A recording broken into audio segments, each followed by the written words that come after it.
So, any questions about Zen practicing? I I have a can, question. oh, good. Thank Hi. you. Yes, Who's talking? Ryan. Hi. Hi. Oh, I have a question about the beginning and ending of the sitting with the uh, three. I've noticed at the end, it normally like startles me, almost like a waking up, even though I feel like I'm present. And I'm wondering what's the tradition behind that, if there is a tradition behind that. Um, thank you. okay. So in the Korean tradition that we inherited, we hit this thing. It's called a chukpi. It's kind of like a little clapper. I don't know if you've seen one in person, but it's a piece of bamboo that they've cut into so it makes a clapping sound. There's certain Japanese traditions and Theravadan style meditation practices where they might hit a bell, ding, ding, ding, or something. So just marking the end of a session of formal practice. So that's just a technique to help people practice together. When you're sitting by yourself, you don't need to do that, of course. But you might watch a clock. In the old days, they would burn. They didn't have clocks in the what's it called? Tandang, tandang, the tantang, where they had meditation. So they'd burn a stick of incense. When it was done burning, that was it. But somebody had to keep their eye on it, the head monk or head nun or whoever was managing the thing. So that's all I know about that. Yeah, it can startle you. It usually means that whether you thought you were awake or not awake, you weren't. So if it startles you. And at that moment, when it startles you, you actually get an enlightenment, so that's good. At least you get an enlightenment twice in a half an hour, right at the beginning and right at the end. That's a good deal. But that Yeah, I'll means take what? sorry, I'll take two times in 30 minutes. I'll take two times of Yeah, enlightenment. that's not bad. But actually, those two times are only one time because it's always just now. So just now in this form is at the beginning of 30 minutes, and just now we sat for 25 minutes roughly, is at the beginning. So this it's always just now, right? Zen Master Sung Song called it moment world. So you only live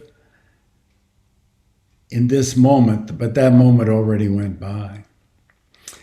So you could think of that kind of technique to start and end as a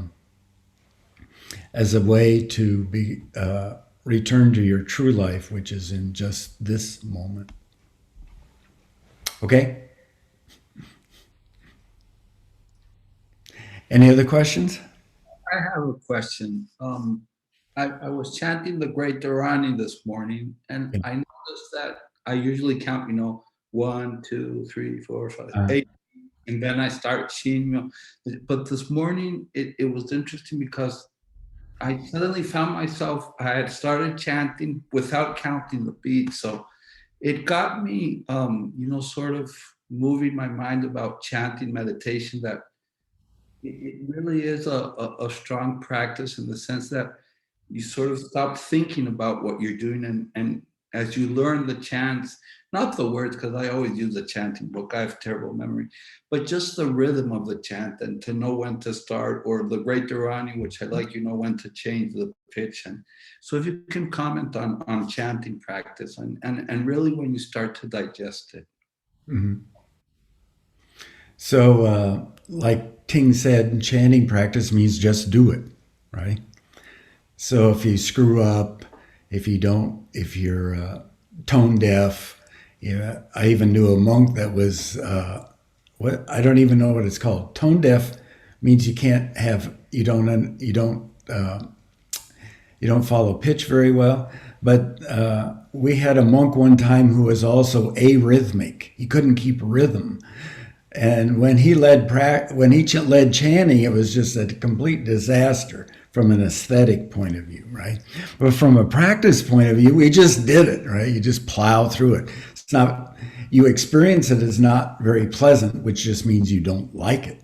But on the just do it front, you just do it, right? So Zen Master Sung Sung, our founding teacher, got enlightenment when he was doing the Great Dharani 18 hours a day for 100 days straight. So if you do that, it's all designed as a technique to bring you into just this moment, right? To wake you up. So we do a lot of different kinds of practice forms. Chanting is one of them, of course. We just did some chanting at the beginning of this practice period, right? And the other one we do is bowing, which Ting mentioned. And then we also do sitting practice, which is called Cham San. And then we also do eating practice. We do work practice. We do all kinds of things. We turn them into practice. But since it's always right now, there actually isn't any practice, right? There's only just waking up. So these are all techniques pointing towards that experience of waking up just now. So that's like its job. It's a technique to allow you to let go of your thinking and to just do it in this moment. But this moment already went by. So sorry, you don't get anything. But you can wake up just now. Okay, so it's a technique for that. It's one I like a lot. I love chanting. And it's a very useful technique. Yeah, there's many useful techniques, jillions of them. But it's all about waking up just now, right? So that's what that Chukpi hit means too that we were talking about earlier. Is at least as Ryan said, you're awake at least twice in a half hour. That's not bad. Okay.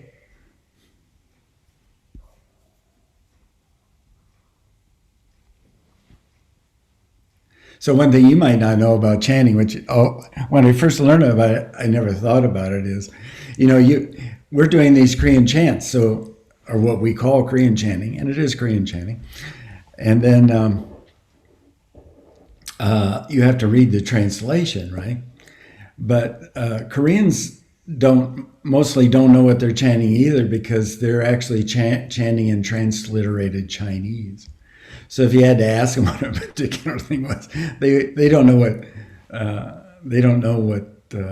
what it's saying either.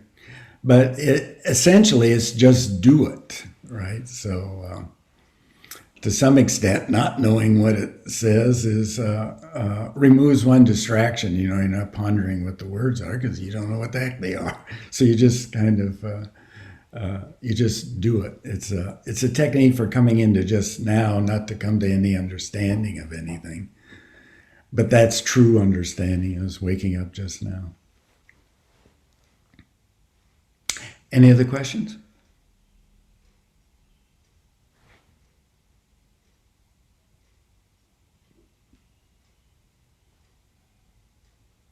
Could you say something about keto practice that we do sometimes? The what practice? Keto. A chanting retreat? Oh, right, a keto. Yes. Okay. Keto, your diet, but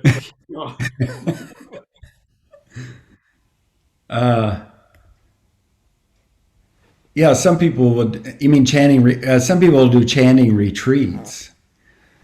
I know whenever I used to do these long 100-day solo retreats. So I'd always do a lot of chanting because it's a way to stay awake and not drift off. It's a kind of technique, kind of keeps you awake. So I would do a lot of chanting during that time. Also do a lot of bowing, because I could probably sit there for 3 months sitting and spend the whole 3 months asleep, maybe, I don't know. But it's a kind of technique. So that kind of chanting retreat, which is a kind of keto, it's called a keto, is a kind of style where you just chant.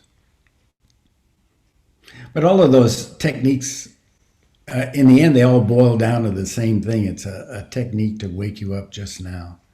So whether it's chanting, bowing, eating, working, whatever, it's designed to wake you up. Because usually we drift off into our thinking somewhere, and we're just not quite there because, well, we get attached to our thinking. So it's a technique to show you what happens when you cut your attachment to thinking. It's not about getting rid of thinking, it's about cutting your attachment to it. So maybe in this moment, in this just now moment, it's your job to be thinking. Any other questions?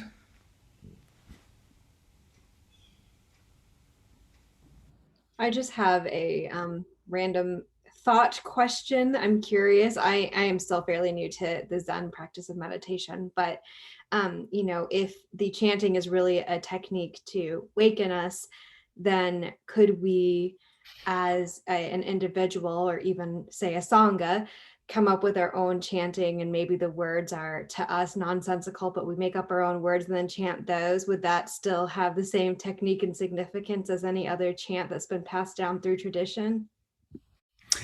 Yes, so I would suggest chanting Coca-Cola. Coca-Cola, Coca-Cola, Coca-Cola. Now, the thing is what's the intent of it, right? And why do it? So that's what we call direction. So yeah, you can make up chants all you want, right? Like when Zen Master Dae Kwang first came to this country, he didn't know the Heart Sutra in English, obviously. And then we borrowed a translation of the Heart Sutra into English from a Japanese school. I would guess from the Rinzai school. And then later on, we rewrote it so that it didn't discriminate in terms of gender. And I guess it's been mostly the same, that English part. So that, those are all just techniques. Again, the important thing is what's the intent of it, right? So the intent is to allow you to find your true self and help the world. It's not to get anything special. A lot of chanting is done to maybe put you in a special state of mind. The original mind is not a special state of mind. Like to go into samadhi or something. Or it might be to go to some special place, like maybe I can go to the Western paradise if I chant hard enough or something. But in Zen, it's none of that. It's to wake you up just now. And the intent is to wake up just now and help the world. So the direction of the chanting. So you might want to ask yourself, well, why do I want to write my own chants? So you can write all your own chants you want as long as the intent is clear. And obviously human beings have done that over the millennia. Okay? Any other questions?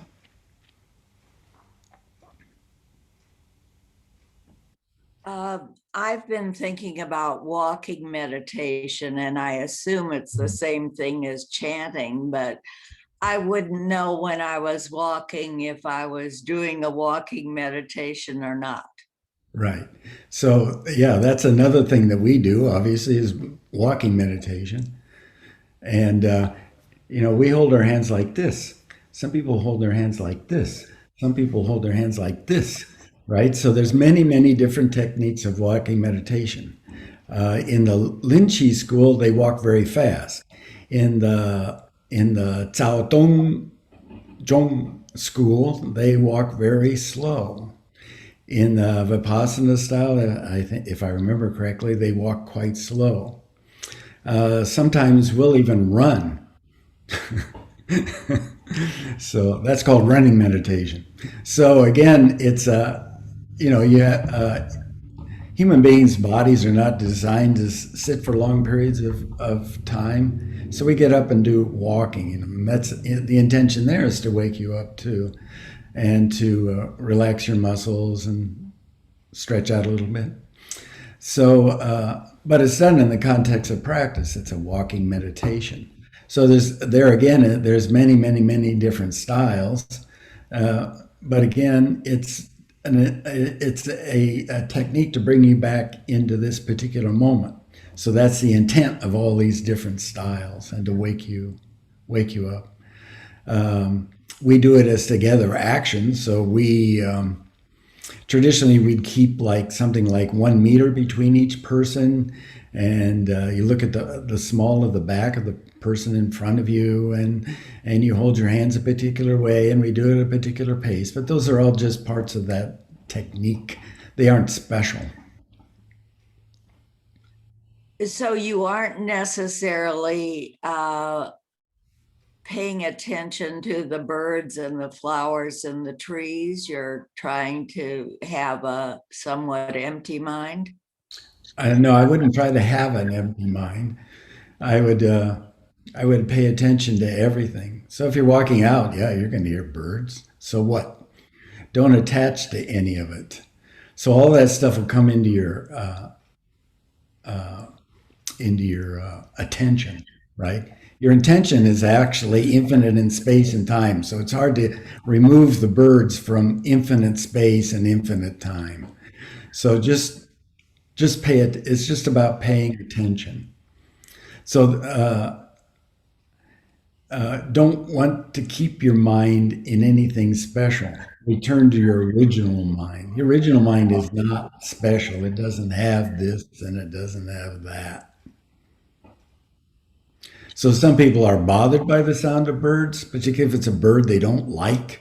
And some people think it's beautiful, but it's just the sound of a bird. It's the truth at that moment. So when I was if you do walking meditation, just do walking meditation. It's not special. And there's nothing special going on. In fact, there's never anything special going on. You just think it's special because you like it or you don't like it. If you let go of your like and dislike mind, then you're just walking and the birds are singing. That's all. That's called enlightenment, by the way. Buddha looks up and sees a star. That's not special. You could have gone out this morning, I don't know how cloudy it was before sunrise, and seen a star. It's not special. It's just returning to your original self, which is not special at all. In fact, it's everything, so there's nothing special. Okay? Thank you. Just do it. As King said, just do it.